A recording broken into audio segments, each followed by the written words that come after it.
नमस्कार मैत्रिणींनो, मालतीज किचनमध्ये आपलं स्वागत आहे। आज आपण करणार आहोत ब्रेड रोल। अगदी झटकन होणारी ही रेसिपी आहे, चटपटीत आहे। तर कधी चटपटीत खायची इच्छा झाली तर हे आपण लगेच करू शकतो घरच्या साहित्यामध्ये। तुम्ही बघू शकता वरतून एकदम क्रिस्पी झाली आहे आणि आतलं फिलिंग आहे तुम्ही बघू शकता। खूप छानपैकी जे मिश्रण आहे ते छानपैकी तळलं गेलं आहे। तर नक्की एकदा करून बघा। त्यासाठी आपण इथे मी घेतले आहे 4 उकडलेले बटाटे घेतले आहे। तो उकडलेल्या बटाट्याचा नाश्ता छान लागतो। त्यानंतर हे चांगले आपण मॅश करून घ्यायचे आहेत। एकदा मॅश झाले की यामध्ये आपण घालणार आहोत कांदा। इथे मी बारीक चिरून घेतले आहे 2 कांदे। यामध्ये तुमच्या आवडीनुसार तुम्ही कुठल्याही भाज्यांचा वापर इथे करू शकता। तर आता मटारचा सीजन आहे तर मी ते वाटाणे घातले आहे, मटार घातला आहे थोडासा।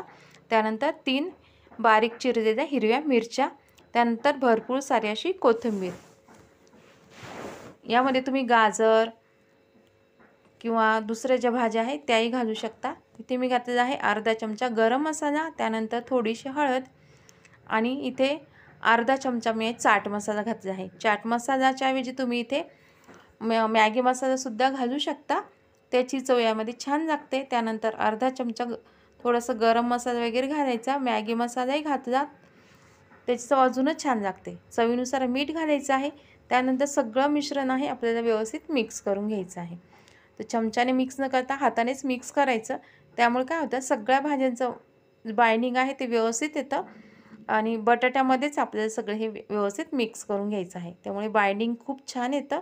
तर बघू शकता सगळे मसाले भाज्या आहे मिक्स झालेले आहेत। तुम्ही मध्ये गाजर किसलेले कोबी सुद्धा घालू शकता। आता इथे मी घेतलेला आहे ब्रेड। तर तुम्ही व्हाईट किंवा ब्राऊन ब्रेड घेतले तरी चालेल ह्या रेसिपीसाठी। त्यानंतर याचे काठ आहे ते काढून घ्यायचे। काठ पूर्ण काढून घेतल्यानंतर आपल्याला प्लेटमध्ये अगदी थोडंसं पाणी घ्यायचं आहे, तर ब्रेड बुडेल एवढंच, कारण आपल्याला ते खूप जास्त पण डीप नाही करायचे एकदम। तर अगदी हलक्या हाताने वरच्यावर फक्त त्यात ब्रेड बुडवायचा आणि लगेच काढून घ्यायचा, कारण ब्रेड आहे पाणी लगेच शोषून घेतं, त्यामुळे लगेच काढायचं आणि वरच्यावरच एकदम भिजवायचं आणि सगळं पाणी आहे पूर्ण दोन्ही हाताने असे तळव्याने दाबून काढून टाकायचं। तर त्यामध्ये आपल्याला फिलिंग टाकायचं आहे, जे मिश्रण आपण तयार केलं आहे। आता ह्या मिश्रणामध्ये ब्रेड ओला झाला की कुठल्याही आकारात तुम्ही हे आपण रोल आहे ते तयार करू शकता। मी त्याचे थोडेसे उभट अंडाकार आकृतीचे रोल तयार करते आहे।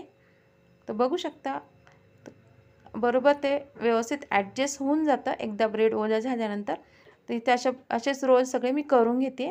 इकडे तेल आहे तेही छानपैकी तापलं आहे, मध्यम आचेवर तेल तापवायचं, त्यामुळे जास्त लगेच ते ब्रेड आहे लगेच तळल्या जातो, त्यामुळे कडकडीत तापलं ते वरतून जळताना आतली जी भाजी आहे ती कच्चीच राहते। त्यामुळे अगदी कमी गॅसवर तेल तापत ठेवायचं सुरुवातीला आणि छानपैकी ते तापलं की मध्यम आचेवर आपल्याला हे तळून घ्यायचे आहेत। तर बघू शकते इथे छानपैकी रोल आहे, छान असं गोल्डन रंग येईपर्यंत, असं सोनेरी रंग येईपर्यंत छान तळून घ्यायचे। बघू शकता दिसायला किती छान असे एकदम यम्मी असे तयार रोल झाले आहेत। तर तुम्हाला ही रेसिपी आवडली असेल तर चॅनल सबस्क्राईब करा, लाईक करा आणि शेअर करा। आणि अशाच नव्या रेसिपीज बघण्यासाठी चॅनल सबस्क्राईब केल्यानंतर बेल आयकॉनचं बटन दाबा, ज्यामुळे माझ्या नवीन रेसिपी आहे त्याचं नोटिफिकेशन तुम्हाला लगेच मिळेल। इथे मी तुम्हाला रोल आहे ते कट पण करून दाखवते। तर इथे बघू शकता तुम्ही अगदी क्रिस्पी असे रोल्स तयार झाले आहेत।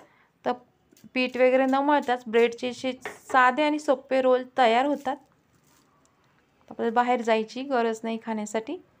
बघू शकता एकदम वरतून एकदम क्रिस्पी आहेत आणि आतून त्याचं फिलिंग पण खूप छान तयार झालेलं आहे आणि थंडीमध्ये असं गरम गरम नाश्ता खायला खूप छान वाटतं। अशाच नवनवीन रेसिपीसोबत पुन्हा भेटूया।